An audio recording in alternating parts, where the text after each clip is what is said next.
Hello, and welcome to Super Inclusive Saturday, June 6, 2020. I guess the bands of the tropical storm are coming in. A lot of rain.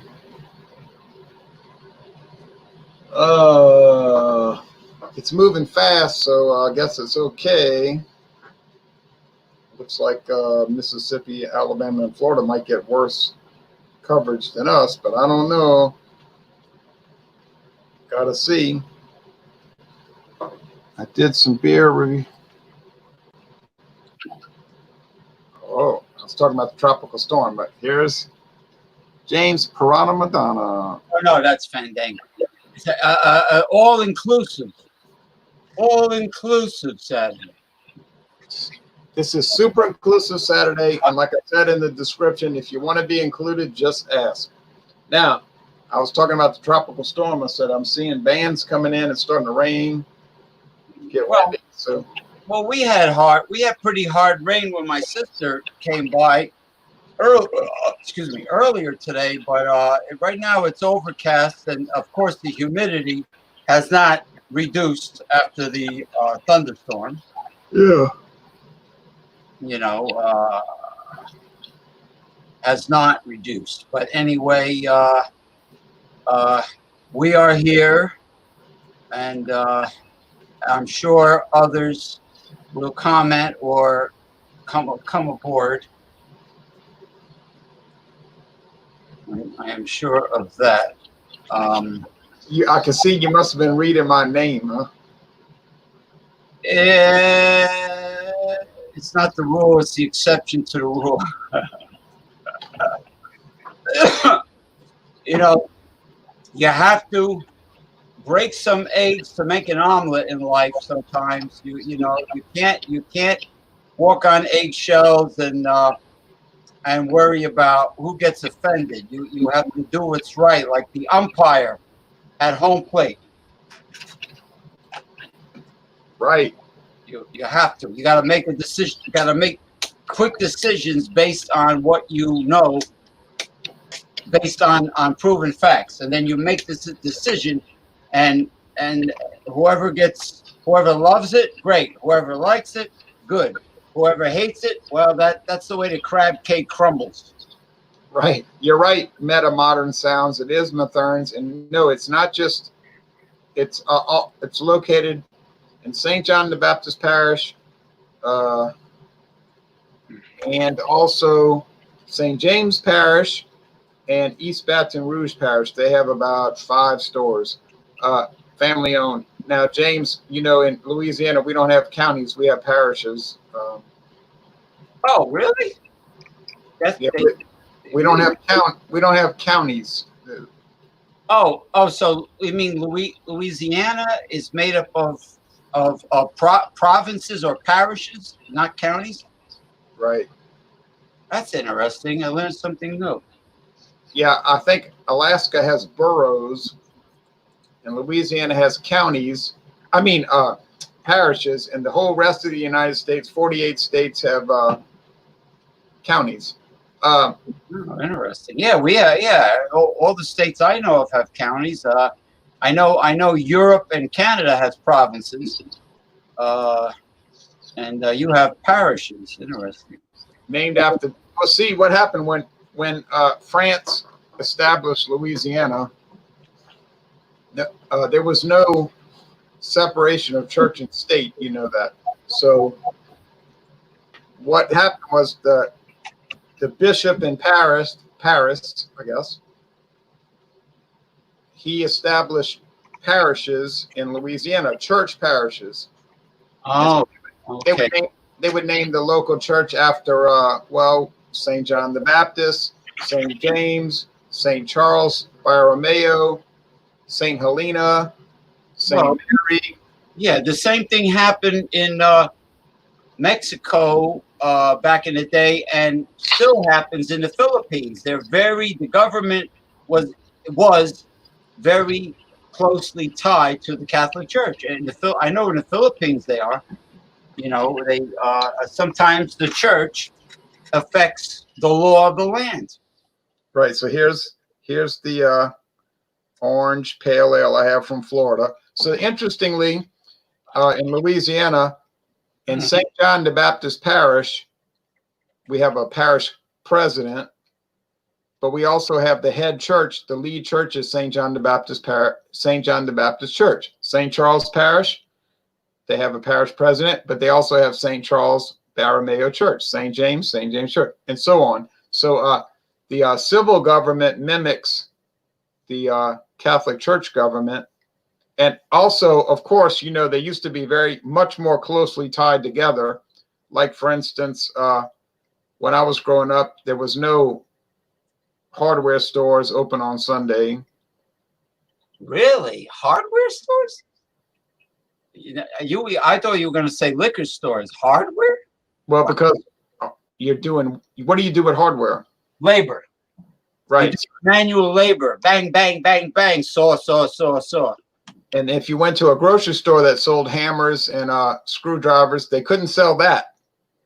Well, you know, I mean, I hate to break it to organized religion, but the real Sabbath is supposed to be on the 7th day of creation, Saturday.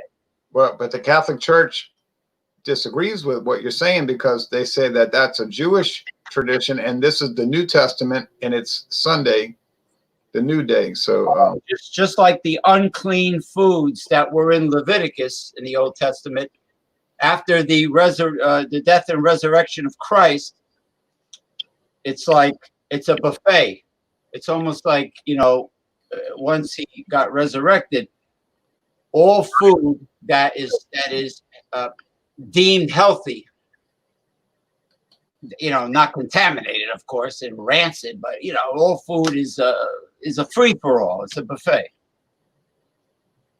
You need to get a link. Okay, he needs to get a link. all right, I'm gonna do that right now. You put it on private, right? When you give links out. Well, anybody can join if I let them in. Get it? So if you let them in. Now, but it's super inclusive, so I would be very hesitant to not let somebody in. Alan Natty thinks you're a Seventh-day Adventist. No, he isn't. Seven day for dentists. Oh, Adventists. I'm sorry. All right, so James, we're going to start off. All right, I might as well start it off because bells. Yeah. Oh, the cowbell. All right. Cowbell. We need a school bell. Yeah, I got jingle bells, but it's not the season. What about the school bell? I got the snowman still sitting on the shelf, man. James, please don't bring it up anymore. If you want, I got 2 jingle bells, old-fashioned jingle bells, and I got the world's loudest jingle bell. But James, break it out, not the loudest. Break out the old-fashioned. What about the clap on, clap off, like the old lady? The bell where you hit the top. What do you call it? The school bell? The cymbals. You know what I like to have? A gong. Hotel bell. The bell you ring. The bell you ring all the time where you hit the top of it. Oh, the hotel bell. Right. Yeah. Yeah, the hotel bell. You had that fancy one. Yeah, you had that fancy one last week. And then I got I'm thinking of a gong like Chuck Barris, the old gong show. You know. Yeah. I mean, but I don't have room for that kind of a gong. But boom, you know, I'm like a regular one. Boom, and I have everybody be vibrating. Okay, right. I got a cymbal. A cymbal, yeah. Yeah, like the monkey going like this, right? Yeah. Bing, bing, bing, bing. Bing, bing, bing. I got the 365 brand from Whole Foods. This time it's oat milk, as in oatmeal, and there's the flakes. Kind of like a chickpea. It looks like a buttocks when you think about it. But anyway, yeah, rolled oats. Okay, excellent source of vitamin A, D, B2, B12, calcium. Wait. Just to let the viewers know, James is in New Jersey, and he's going to present this and then I'm in Louisiana. I'm going to present mine in a moment, and then Ronald Sutton is in Ohio, and he's going to present his. Okay, so back to James. Okay, now this coming week, I'm going to hit the liquor store because they told me I can have a shot several hours. So if I take it at noon, the medication, 7 hours, and there's a show at 7 p.m. Eastern, I'm okay. So they say just one shot. So, I'll get a small bottle of something. Okay, we have or a beer. They say, a good craft beer like a double IPA or an imperial, whatever. I can do one. That's what I really like is those, because they're potent. Right. So, all right, our oat milk beverage is made from premium quality oats. Of course, they're going to say that. They're not going to say shitty oats. Calcium fortified, blah, blah, blah, blah, blah, blah. Enjoy, quench your thirst. All right, enjoy. Okay, we have here oat milk, filtered water, oats. All right, contains 2% or less sunflower seed oil, which is very good. Calcium carbonate, sea salt, and a bunch of vitamins and minerals. And, I noticed there's no thickening agents in the oat milk compared to the others, which might have to do with the fact that oats are they don't have gluten, but they're sticky and they tend to be thick like cornstarch. But there's no gluten in oats, which if you have a gluten allergy, you can have oats. Now, okay, there's only one thickening. I just found it. Jalan gum. Okay, now, as far as taste goes, I was very pleased with this product. Got it, the Banana King glass. All right. Anyway. Very creamy, rich, full-bodied, like drinking half and half cream. I can taste the oats, which have a distinctive flavor. There is a higher fat content in oats, since they grow it often in Northern Europe. There is a higher fat content. There's a high protein content. I can taste the vanilla. I would say I like this a lot. I would give this a 98% out of 100. No, you know what?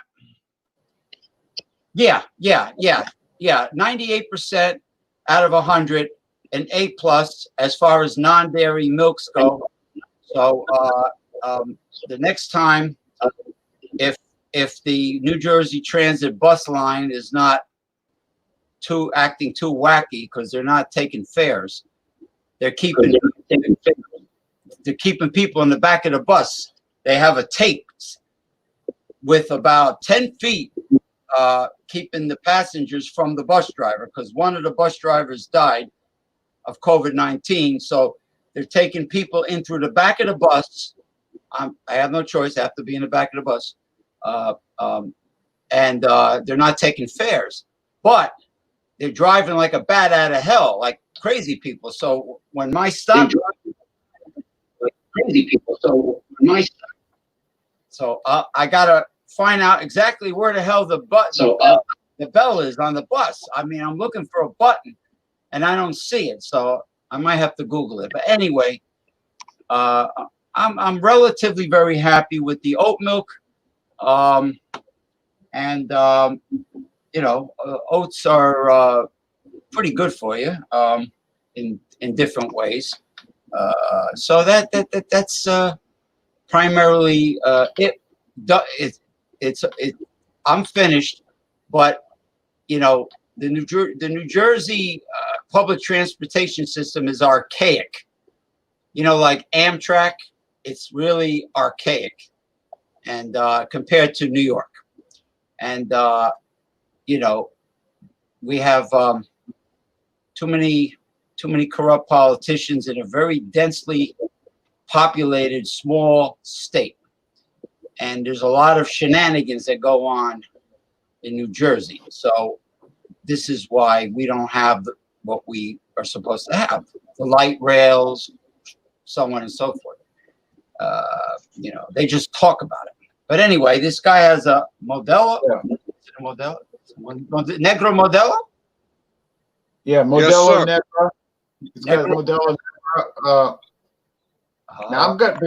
Before Ronald does his, I'm going to talk about mine. I won't go long. I can't get it in the picture. Yeah, he's got a good one. Ronald's got a good one today. Right. I'm going to be back to Ronald in a moment, and I'm going to update the comments. Well, I have something called Gaia Bara, and they said this is named after these leisure shirts. Yeah, you had one of those. Not what I'm wearing, but a Latin American shirt. You know, they're buttoned up shirts. They're very light linen. Oh, Ricardo, Babalu. Yeah, the Cabana shirt. Cabana wear. shirt. So my name is Cuban Pete, and I dance to the Cuban beat. Right, they're real comfortable shirts. Chick. I would like to have a lot of them. I don't have any, but they're very comfortable tropical shirts. And it's called a Gaia Bara shirt. And they said this ale uses citra hops and Gaia Bara. I hear sirens. And so here's the can. It's similar to the bottle. It's bright. What color is that? Grass green with like a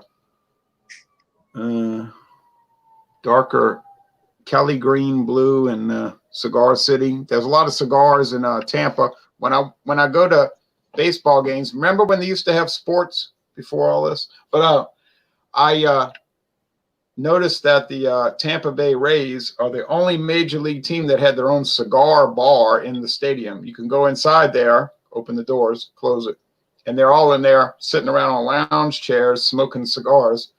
That's big down there. Late night they do it too. They go out late night, like almost after hours. Yeah. Go to cigar bars. From the hotels, they got limousines that go to them things. Yeah, so they're in the stadium. I couldn't believe it. All these guys are in the stadium sitting there smoking these cigars. And then if you go around the back in Miami, now if you go to Miami, you go around the back side of the stadium, there's this Cuban, or what do they call it, Latino or Cuban sandwich shop. And they have all these different Cuban, Dominican Republic, Miami sandwiches you can buy. Of course, at a baseball stadium, the prices are exorbitant, so you wouldn't really want to do it, although they smell really good and the cigars smell good. Anyway, back to this. I'm going to update the comments, folks. Don't worry. Citra hops, pale ales are designed to be mild, so it's 5.5% alcohol, 50 IBUs, mid-level bitterness. This kind of thing is designed for just pouring. I got the 12-pack variety pack in a place called Terrytown, Louisiana, on Belle Chase Highway, Louisiana Highway 23. It's was $16.99 for the 12-pack. This thing is designed to be low bitterness, relatively low alcohol, medium bodied, and easygoing drinking. And it is all of those things. Now, if you're looking for,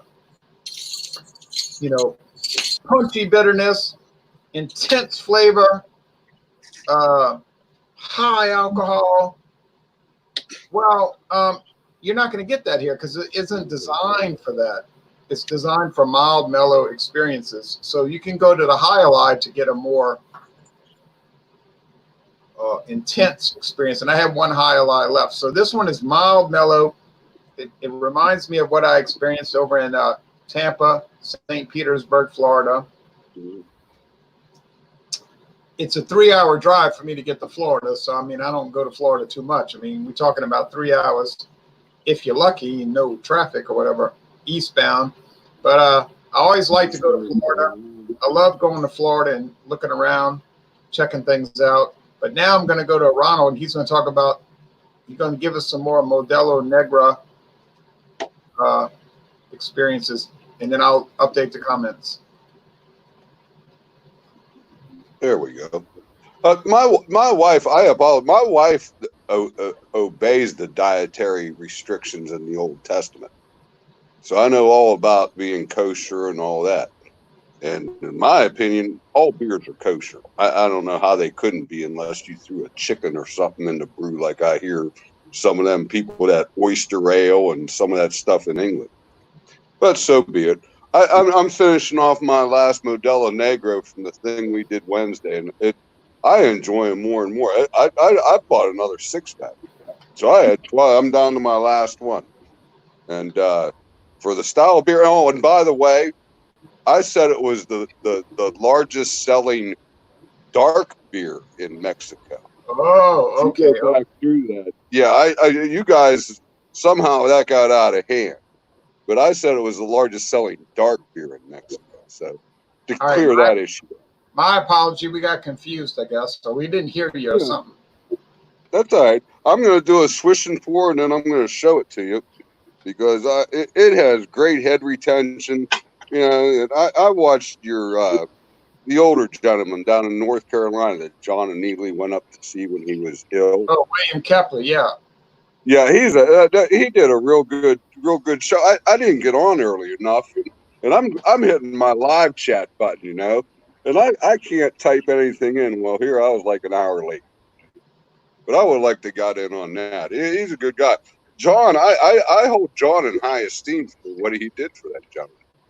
Going up there and visited him in his time of need and showing him, you know, still you can enjoy life. Yeah, that was pretty tear jerking, so to speak. But anyhow, here's my beer. It's that I always have trouble. I had carpal tunnel, so it's hard for me to hold a glass like that. But that's that Modelo Negro. You know, everybody's seen it. Bumpy had the Dos Equis Amber that was very similar to this. Um, you know, several people got on. But, you know, it's a Vienna style lager. I rated it real high. It's very drinkable. And, you know, if it wasn't for being $8.99 a 6-pack, and it ain't, it's what, $15.99 for a 12. $15.99, but you got to remember it's 5.4% also, you know, and it's not overly roasted. I found that regular especial to have like an overly roasted taste to it that wasn't in sync with the whole overall product. I had a couple more of them last night. I thought maybe, maybe it was just because I had a couple hams before it, but no, it was the same taste. Hams is a great neutralizer. If you want to compare anything, drink a hams, wash your palate out, and then suck a couple beer down. Plus, it primes your glass. You know, you always get a better head after a couple beers. That first one, sometimes, never use detergent. Detergent kills a beer head in an instant. You want to use like pure soap. Pure soap. Never use a detergent. Detergents or oils, you know. I use this biodegradable stuff in my dishwasher, and all my glasses come out great. All I do is dry the outside. I don't even think about drying the inside because the towel might have detergent residue putting inside the glass. But that's a little hint for Nina. Well, Nina. a damn Nina, towel Nina. could have bacteria or fungal growth if it's never dried out. You know, It doesn't matter if it just come out of the dryer. It still has, somebody uses like a fabric sheet and the fabric sheets are in your towels. No, if it's a sun dried towel, if I take it out of the washing machine, rinse it real good, and stick it on the clothesline out in my backyard, then you can dry your glasses off with it. But air no, dry. if you use like a fabric sheet, you'll screw that glass up. That head'll, I mean, in a second, that head'll be down to nothing. Yeah, It ain't beer clean. I do it to save money. I hang my clothes up. I have a big rack that opens up, and My wife's got a big rack too. My wife's got a big rack. and I put the rack in the cold weather months. I put it right up against the big steam radiator. So radiator or no radiator, my clothes dry real fast. The towels, everything, they dry fast. Air drying. When I was a kid, we had a clothes hang. It was like a pole thing on 4 wheels, and you could hang your clothes on it. You know, Oh yeah, yeah. You know? I just want to And show we'd off. put it right over the radiator. We'd put it right over the radiator with them shirts and stuff hanging. Man, they came out nice, crisp, clean. You know, shit. Yeah, like You barely had to iron them. And that's like back when you had to iron clothes. like your Like, underwear, your underwear and socks in the wintertime, you know, when it's really cold. oh, my mom did that. My mom ironed my underwear, not socks, but my underwear and t-shirt. Yeah, she ironed. She was a great Now, woman. now I see all those bells. You know, Ronnie, you can join. around the jingle bells. I like that. I'm a big bellophile.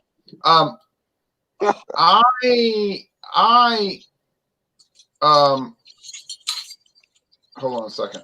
Let me update these comments and I'll. Oh, I'm thinking of the puffy Cuban shirt. The ones that were real puff. Well, those are the entertainers that had the puff. Yeah, I don't know much about those. They don't look too comfortable. Now I wanted to ask a question. First of all, what am I thinking? Oh, this beer is good. Why does your wife follow kosher laws? I was just curious. That's kind of fascinating to me. Well, I'll tell you a story. This is a strange story. Sit back for a couple of minutes because it might take two. All right. Yeah, She 2 minutes. belongs to the Worldwide Church of God. Worldwide Church of God, which was run by Herbert W. Armstrong. He had a son named Gardner Ted Armstrong. The plane. Okay. And this is a worldwide congregation. Worldwide. Yeah. All right. Well, then the church split, and that son of his, that Gardner Ted Armstrong, he absconded with like 2 Lear jets and 3 limousines and shit. It was on 60 Minutes. He got fired by his father. Huh? His father canned his ass. Fired him. Yeah, but then he absconded with all this money. Well, they opened back up. Hell, they had a university out in Pasadena, California. I mean, this property was worth billions of dollars. Billions of dollars. Yeah, it got disbanded, and then they went to Texas. But anyhow, my wife's part of that religion. She's been in there and her family forever. And they're good people, but they're not Jewish. But they follow the Old Testaments, which in a way I agree with, because the Christian holidays, they don't align properly. Those were pagan holidays. If you follow it, there's four holy days in the Old Testament. And that's when I'm a Presbyterian, and those 4 holy days in the Old Testament is when we took our communion. Well, Catholic Church does it every week. It doesn't matter. But that doesn't matter. We abided by that because of the way the 4 seasons ran. Yeah, but they follow that. The one big one, they go away. Every year they take a vacation to a rendezvous spot, and there's thousands of people there. They're down by your area, Jay. They go down to Pensacola. They were out on the island one year and the damn hurricane hit. They had to evacuate the hotel. But they go all over. I mean, they're not bad. I almost changed to Catholicism, and then I don't know. I'm well read in religion. I don't like to argue it, or it's everybody's idea. It's everybody's joy and compassion, and search for eternity, I guess. Well, I'm a Catholic convert. I was not raised Catholic, but I became Catholic in 2000. What were you raised? Methodist? Yeah. You could tell by by the way I walked and carried myself, huh? You can always tell a Methodist. Usually I read body language. That's why I like these live chats. It's hard to answer people. 90% of communication is body language. That's how I earn a living. Yeah. You get one of these old Methodists, and the way they walk across a room, you say, "There's one." Hey, there she is. There it is. Yeah. Now, what were you going to say? My sister was the first girl in our church to wear pants to a service, not blue jeans, slacks. She wore slacks to a church. Man, them old women, they were in a howl. Whoo, what's she doing? Yeah, that does shit. Now, what were you going to say, James?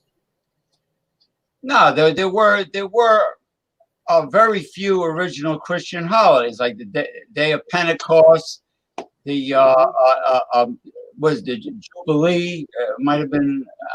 There's like the trumpet. Yeah, and then there's the trumpets. The Day of the Pumpernickel, or was it Tabernacle, or yeah, something like that. Pumpernickels. Well, that's rye bread that's caramel colored. But anyway, I digress. But yeah, there was original holidays. But what happened is Simon Magus and the Emperor Constantine took those original Christian holidays and combined it with Roman paganism because they wanted to celebrate holidays because they had it's an excuse to indulge. They needed that link like I did to this chat room. They needed that link. Right. Well, it was a good idea because that way they could I'm just joking, Ronnie. I'm just joking about Methodists. I don't think you could really tell the Methodists by the way they carry themselves. I was just playing along, you know. But I became Catholic in 2001, and I was happy about that. Very happy. But I think Constantine was smart because you had pagan holidays like Saturnalia and the spring festival with the Easter bunny and the eggs and all that. And so they figured, well, we could amalgamate it with Christianity. I mean, these holidays don't mean a whole lot, you know, like an egg. You have a birth, so the resurrection get into arguments like that, like a rebirth, and so why not, you know? So we could just kind of redirect the people towards Christianity. Same thing with like veneration of saints. Instead of them praying to all these little knicky-knack gods like Pan or Poseidon, they could ask intercession from real saints, you know, right? Or Bacchus down in New Orleans during the Mardi Gras. Right, Bacchus, right. Dionysus. In the Greek mythology was Dionysus. Yeah. But in the Roman, Bacchus. Now Hindus have probably tens of thousands of gods, goddesses, and demigods. I knew a couple of people that thought they were demigods, but that's another story. Yeah, the Hindus have lots of them, and they even have one for prosperity, for money. But how do you explain all the poverty in India if they have so many gods and goddesses? You know, right? Knicky-knack gods. Yeah, tchotchkes. Yeah, there's Hey James, have you ever read the Iliad in the Odyssey? If you haven't, read it. It'll take you probably a week or two. But the Iliad and the Odyssey. Does that involve Ulysses? Does that involve Ulysses and his expeditions? Yes. And even Hercules. The Cyclops, Hercules, all that shit. Yeah, Hercules. It's great. Yeah, he was a demigod. It's like reading Moby Dick, man. It's something you got to do in your life. Read Moby Dick. Read the Iliad and the Odyssey. Oh, I like Patrick Stewart played a really good Captain Ahab in the newer Moby Dick. Patrick Stewart, I enjoyed that very much. And Gregory Peck was the original Captain Ahab. That was filmed. Treasure Island. Yeah, read the book. Don't watch the movie. Treasure Island, stuff like that. Yeah, those are great historical literature pieces. Charlton Heston played Long John Silver in the newer Treasure Island. It was a great movie. That's why I sort of imitate. And you know, it was very entertaining. Even Mutiny on the Bounty with Charles. Mutiny on the Bounty, yeah. Charles that was all about. You know what that movie was basically about? Was the breadfruit. What the hell they call that thing? The breadfruit tree. The breadfruit tree. That's what they had down in the bowels of the boat. They were spreading that breadfruit across all the islands so their sailors had something to eat. That's basically the bounty. The bounty. That's what that Mutiny on the Bounty was about. Breadfruit. the King of England wanted the breadfruit plants taken from Tahiti, transported from Tahiti to Jamaica. And in the movie, they said as fodder, we wanted to grow breadfruit in the Caribbean as fodder for the slaves because they were treated like livestock. So what happened? For sugar cane to make rum. It was all for sugar cane to make rum. Sugar cane came from Africa, but the problem is Captain Bligh didn't want to take the long route around the Horn of Africa and into the Indian Ocean. He didn't want to go the long way. He wanted to go around the Horn, the end of South America, which is treacherous. The waters are dangerous. So that's why the Bounty was almost capsized. He wanted to take the shortcut route around the Horn of South America. And Mr. Christian advised against it. And Captain Bligh was just, didn't. Mr. Christian. You remember who Mr. Christian was? Marlon Brando. The original Mr. Christian with Charles Lawton. And then the other one was Mel Gibson, I think. The newer. No, it was Marlon Brando. Marlon Brando.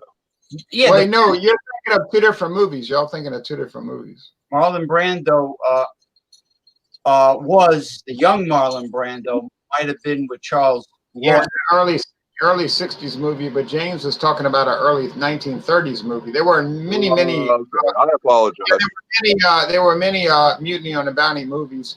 Well, the real story about that situation was that they everybody was happy as can be on that ship, but they made a mistake and they landed in the what's called today French Polynesia. All right, hooked up with the locals. Yeah. Oh, yeah. The chief offers the ladies instead of coffee and cake. If you're a guest, right. They got involved with all of these Polynesian women who were very favorable towards favors. I don't want to be provocative on the channel. I don't want to be provocative on a channel. So it was hot down there. It was hot down there. So Captain Bligh said, "Well, now it's time to leave. We got to go on our mission." And the sailors were like, "Oh no, we want to stay here for a long time." And he said, "No." So then they decided we're going to have an uprising because we are very seduced by these favors. So he said, "No, we're on a mission. You got to follow the mission." So that's when they plotted to overthrow him. But they you could say committed suicide against themselves because they kicked him out. He survived. He actually survived this grueling horror. And then those guys landed on Pitcairn Island. Pitcairn Island is a very isolated South Pacific island, which is still owned by England today, by the way. And you know what they ended up doing? Getting jealous over the women and murdering each other. Really? Oh yeah, that place was an island full of murder. Well, they burned the Bounty. Remember in the movie, they set the Bounty on fire. So the English would not see the Bounty offshore. But they caught up with them. They didn't get away with it. They caught up with them, and but by the time they caught up with them, most of them were dead from murdering each other. And now, if you go to Pitcairn Island, almost the entire population is mixed race between white and Polynesian, English and Polynesian, or maybe Scottish and Welsh and Irish and Polynesian. And you know how many people live on that island today? 3,000. Oh, no. Only about 65 people. Oh, the descendants. Okay.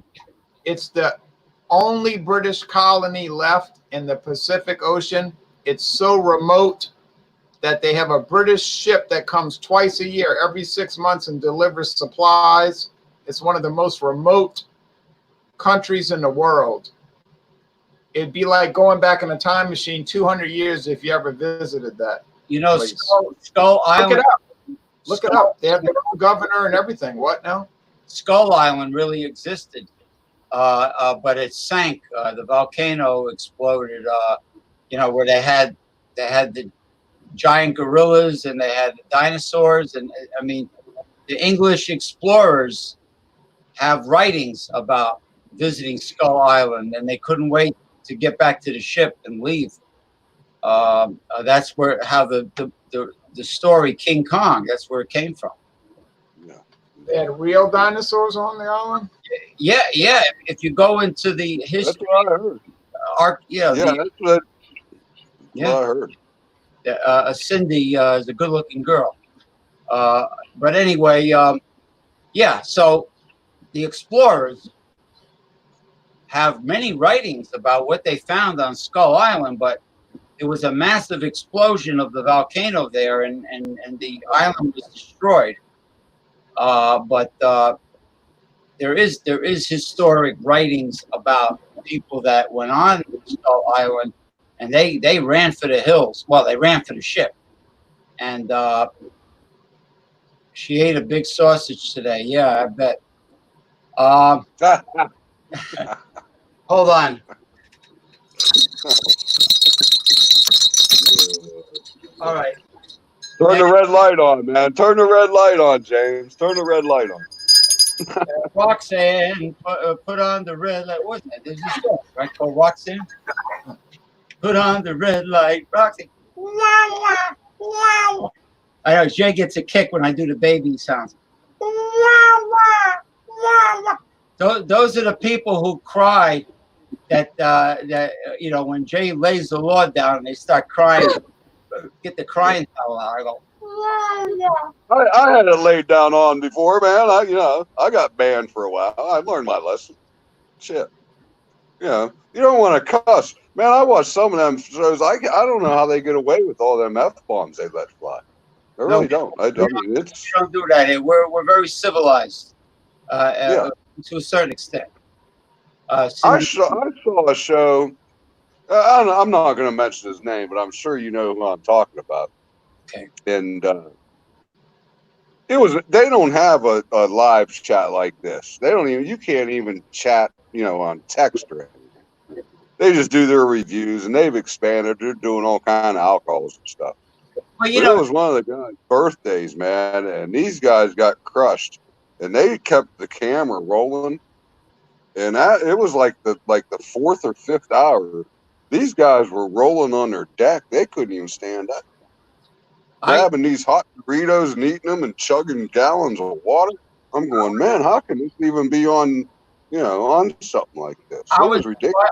I was invited by Eric Frontfelter one time to something called Throwdown Friday, and these people were drunk out of their minds, and they were all screaming at the same time. There was no decorum at all. They're all yelling and blurting out obscenities and gibberish, intoxicated. Yeah, I don't want to hear that.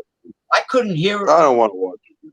I couldn't hear what anybody was saying. It was too much chaos. So I got off it. But they were pretty bombed, and and it was a hangout. But if you don't have any rules, and everybody is screaming at the same time, obscenities and intoxicated nonsense, it's like it's just noise. Right. Hey, James, you know what they say? If you can't make your point, just keep raising your voice. Repeat yourself and raise your voice. Repeat yourself and raise your voice. And that's what a lot of these places are like. It's Yeah, well, if you can't reason with them. You cannot reason. Okay, now anyway. here's what I'll say about something else, which is not related to people talking loud, although I agree 100% with what y'all are saying. Talking about Pitcairn Island, which actually has their own flag, their own governor. It's a very mountainous island. It's amazing. I'd love to go there. It's like this huge mountain, all these palm trees, and it's so obscure, and it's like basically the most isolated place in the world. There's There's 3 British territories in the Atlantic Ocean, which most people are not too familiar with, which I'd love to. Oh, yeah, 4. Right, 4. The Falkland Islands, which have about 1,800 people living there, about 1,800 people. They're all from England. They raise sheep. It's so isolated. If you get appointed to be the governor of the Falkland Islands, you know that you made somebody mad, right? Yeah. Because how many people are moving up in the British government and saying to themselves, "Oh, can't wait to get that job"? No, that's when you irritated somebody, right? You're down there, thousands of miles away from everybody, in this capital city, which is about the size of a small town in Nebraska. But there's 3 other places. There's Ascension Island. And if you think the Falkland Islands is obscure, go to Ascension Island. Then there's St. Helena, where Napoleon was exiled as a prisoner. He couldn't escape. There's nowhere to go. I mean, you're so isolated. And then there's so there's Ascension Island, St. Helena, and Christian da Cunha. Now, Christian da Cunha is even more isolated. These little island countries are so tiny. They had a big prison on that island, though. That last one you mentioned, that Christian da Cunha, didn't they have a big military prison there? They kept military prisoners there, or government prisoners, whatever. I'm not I aware. thought they were exiled. They were like exiled, like you said. I know it's like a big volcano. Like the whole island is like this huge volcano, and it's But can you imagine living out there?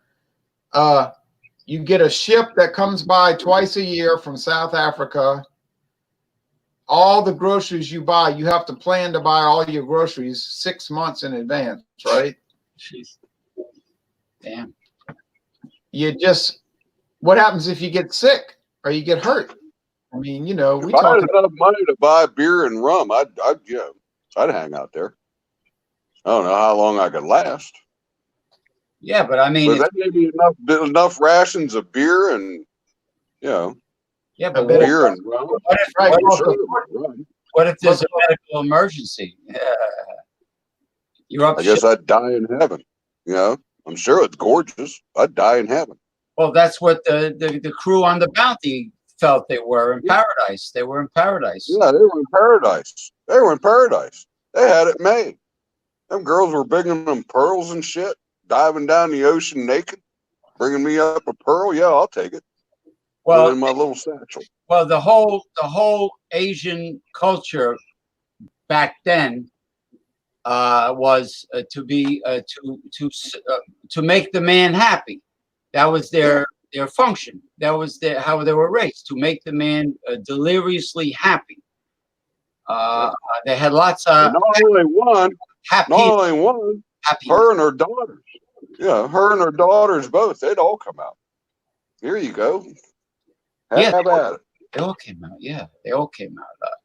They were rubbing whatever they were doing. They were very touchy-feely, very affectionate, friendly. The Polynesian women, that beautiful hair. You see the thick, long hair they had? Coconut oil. That was coconut oil. That was coconut oil? Yeah. They rubbed it on their hair. They got the shiny brack, as Japanese you say, brack hair. They have very shiny brack hair and very thick. And the Philippine girls have very similar hair too. Philippines, Thailand. Well, not so much Thailand, but Philippine. Yeah, they're very thick. There was a Philippine family in our neighborhood. It was Dr. Manilak. He came from the Philippines. There's a lot of doctors around here came from the Philippines. Dr. Malox. But Manilak was the last name. But they moved here and they had 2 gorgeous daughters. I mean, they were phenomenal looking girls. Oh no, they're beautiful women. They're short, but they're beautiful. They can be. They were like 5'7", 5'8". They were gorgeous, and they were both like, man, I'm telling you, they were really something else. They were like little nymphs, man. They were something. But yeah, they would. But their dad, yeah, he was a doctor at the Ohio Valley Hospital, doctor of psychology. doctor of psychology. Well, But he came from the a lot of Hey, Jay, I wanted to ask you a question real quick. Are you doing some kind of Irish red beer examination or such, like Wednesday, or did I hear you say something? I know you did Killian's the other night. No, that was something that that Malt Monday was doing on Monday night. We have wild card the rest of the month on Wednesday. Then on the first Wednesday of July 1st, we have summer beers. Any beer you would want to drink during the summer. I know what I'm going to bring, but I think I know what I'm going to bring. But James wanted to say something that I was going to mention a few more obscure island countries like Norfolk Island. Norfolk Island is out there 1,000 miles east of Australia. It's a territory. Oh, wow. Yeah, it's a territory. It's not big enough to be a state. It doesn't have enough people, but it does have a few thousand people. And I bet you 99% of the people you've ever met is probably less than that. It's probably north of New Zealand and Tasmania. It's probably way out there in the Pacific. It's called Norfolk Island. And I read an article about it. They have their own governor. It's a territory of Australia. It's so remote. It's beyond belief. They have their own culture. It's all English. It's all people from England. And then there's a handful of people from India, the Hindus, and they kind of get along.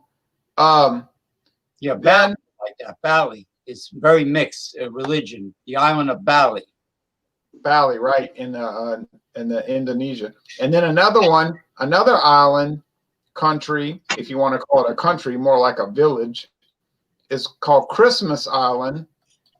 And that's in the Indian Ocean. An alternate name for it is Cocos Island. And Christmas Island was actually a privately owned country. Now, a lot of people can't imagine this, but it was a country. It was an island owned by a company under license from Great Britain. Now, this is a true story. It was a island. It is an island, but it was an island owned by a private person. They appointed themselves the rulers of the island.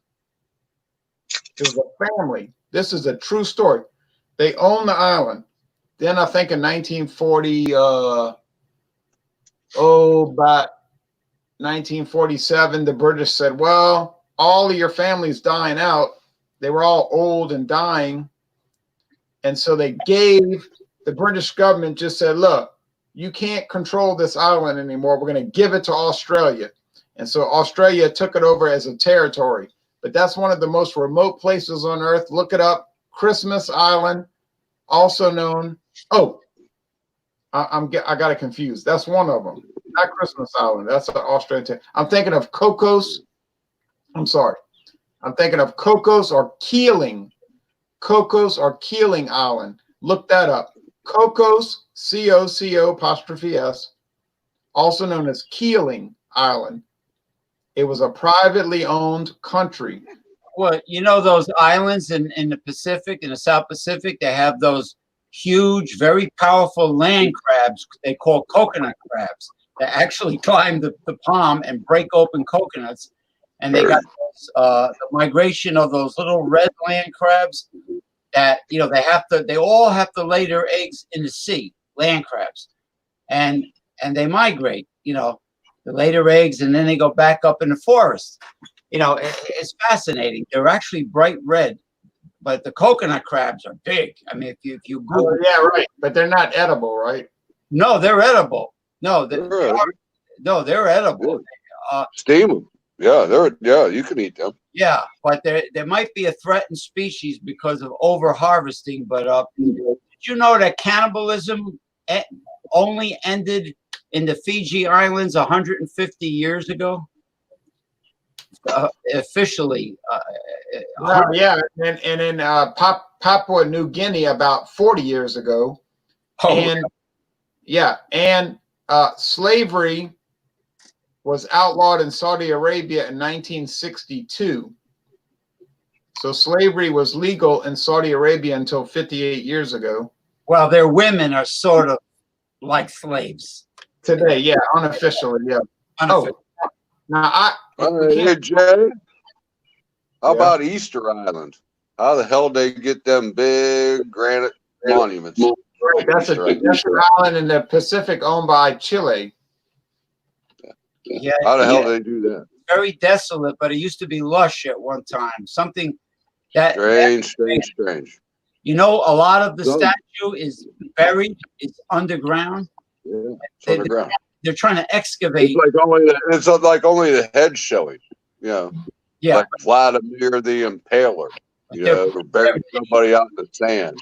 yeah. The you know. body is underground, but they don't even know how that happened. They're like, God knows how many tons they weigh. Yeah. But they're giant statues, and One of the biggest mysteries in history. It baffles me to no end. I've read on it and read on it and read on it, and there ain't no explanation for that at all.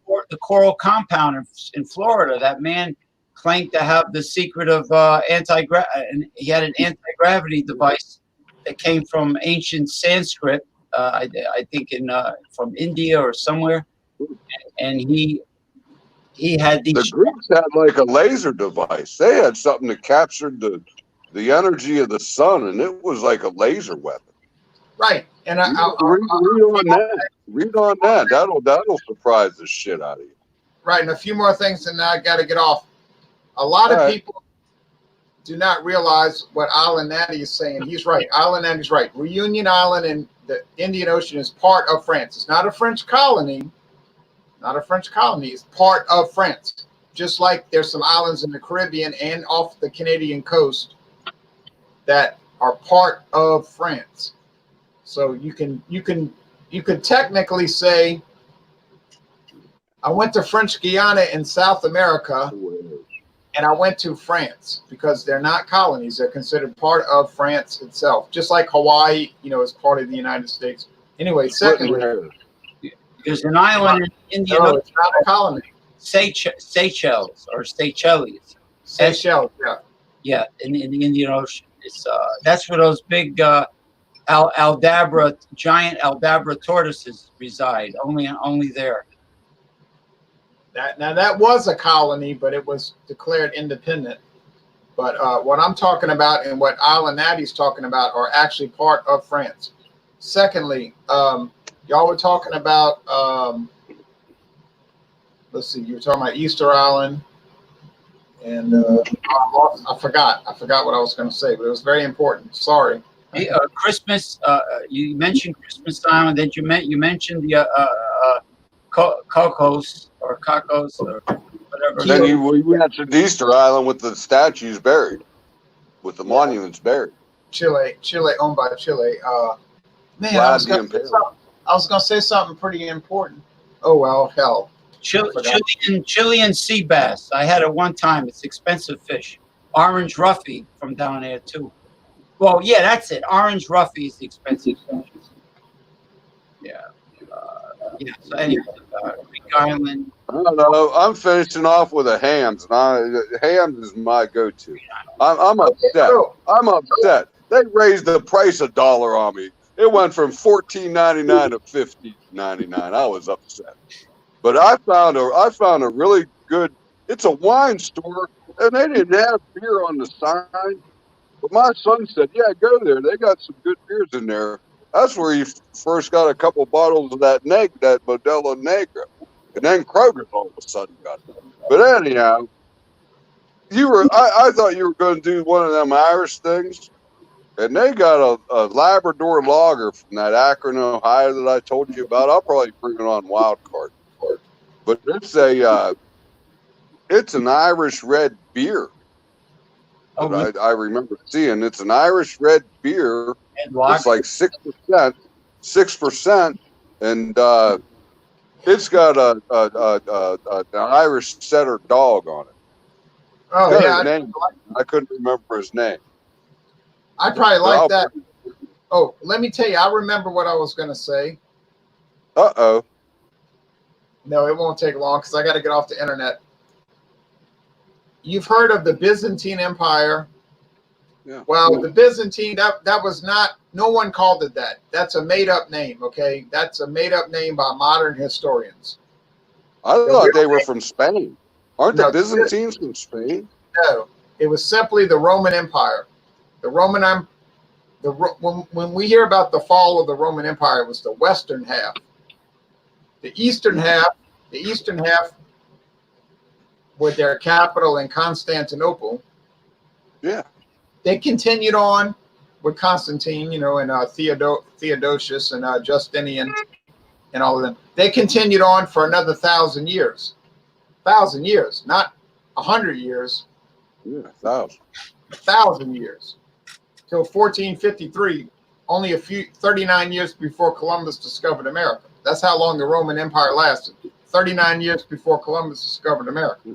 Now, one thing that's very fascinating about the Eastern Roman Empire is that they had a chemical weapon that they used to use against the Muslims and the Africans, whatever. It was called Greek fire. What it was a cannon that shot like a stream of napalm, what we would call napalm, at the enemy. So they would get out on these ships, and when the enemy was attacking, they would shoot this stream of liquid fire at them and just blow the ship up. And they were terrified. All the countries around the Eastern Mediterranean were absolutely terrified of what they called Greek fire. And wasn't that with the mirrors? Did that have to do with the mirrors that I mentioned? It was some kind of sun ray, man, that destroyed ships. But go ahead. All I know is the Byzantine Empire, you can look it up, the Byzantine Empire had Greek fire. Greek fire was shot by a catapult, like a catapult device. They used to show yeah, but they used to have like a cannon that was hollow, and they would have a device and they would shoot out like a stream, like a laser beam, and it would hit the ship. Yeah, that's it. It would hit the ship. Right. It would hit the ships, and it was liquid, and it would be on fire. And once it hit the ship, it would just blow it up. And but the Byzantine Empire actually lost the formula for how to make it, but it was like the world's first chemical weapon. And no one knows how they made it. There's all kind of theories about how the Eastern Roman Empire made Greek fire, but it was like the first chemical weapon, and it goes back to the early Middle Ages. It's unbelievable, Mm-hmm. Unreal. Hey, Jay, where's your girlfriend now? Where's Nina, man? She didn't join. Nina? I can never get it straight. Nina's not my girlfriend. I know Nina. I know Nina from two things. She watches my reviews. I watch her reviews, and she sometimes joins us on Hangouts. Well, that's three things, I guess, But yeah, I was hoping she would join. Yeah, but she's very pleasant girl. Very, smiles a lot. Very nice, friendly. She likes her beer. She likes beer. She's really honest. No, in general, she seems like this nice to me. Honestly, one of the most pleasant people I've ever interacted with on the internet. Because he got a lot of obnoxious people, but she's so pleasant. You just could hang out with her all night. She's just so nice to talk to. Well, she knows what she's talking about. Yeah, she knows she's smart too. Now that other girl, what's her name, Cindy, with talking about sausages, she seems pleasant also in a different way. But Nina's seems like a very nice person. Right, and James, if you think that photograph is real, I'll sell you a bridge in Brooklyn. The Brooklyn Bridge is probably over 100 years old, like the Williamsburg Bridge. One of the greatest pictures was that Amos Ansley, I think his name was, where the construction workers were working on the Empire State Building and sitting out on the girder, out on the. Oh right, yeah, right. They used Mohawk Indians for that. Oh, it's not Ansel. Ansel was the Western scene photographer. Right. I can't remember. There was another famous photographer, right? I'm not in the mood for it right now, but yeah, who took that picture? The way they're sitting up on that girder. On a girder that high, and they're having lunch, and they're like talking, having lunch like it was nothing. Damn. You know, I know bridges have to have some give and sway to them. They have to. I saw a documentary on a History Channel about the construction of bridges, and they mentioned one of the oldest suspension bridges in the country. I cross every day. Okay, and if you get stopped like a red light, you can feel the son of a bitch swaying to where it almost gives you like motion sickness. Yeah. You know, and I'm not a motion sickness type of guy, but just that cadence or whatever it is coming across the bridge. Yeah. But I cross it every day. There was a bridge. I'll say this before we get off the internet. I got to get off. There was a bridge in Ohio that fell into the river in 1977. Yeah. There was a malfunction in how they constructed the bridge, and it took about 50 years for it to break. But it was starting to break the day they constructed it. The day they opened it, it started to fail. Jeez. But it took about 55 years for it to fail. It was called the Silver something bridge, and it was in the Ohio River, and they were driving over it in 1977, and that thing started to pop. When that first I-beam popped, that was it. The whole thing fell in the water. Yeah, the Golden Gate is probably the longest, one of the longest suspension bridges. One of, I'm sure, you know, there's some new ones. Yeah, it's a big Who one. builds the best bridges? Railroad companies. You never see a railroad bridge fail. You'll see car traffic fail, but no, railroad bridges are like the strongest there is. They're amazing. Now, James, you're probably right, Ronald. I thought of that. All right, now James is gonna close this out with a musical selection.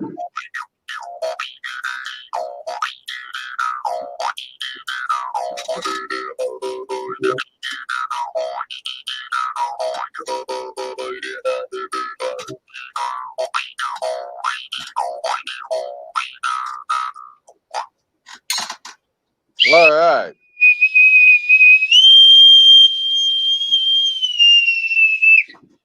Arr! Cheers, my friend. All right. Cheers, all you guys. Cheers. You have just left the pirate ship of all-inclusive Friday and the sausage company. So, well, thank you everyone for watching Super Inclusive Saturday, and who knows when we'll be back, but whenever we do return, you'll be included if you want to join. All right, thanks everyone.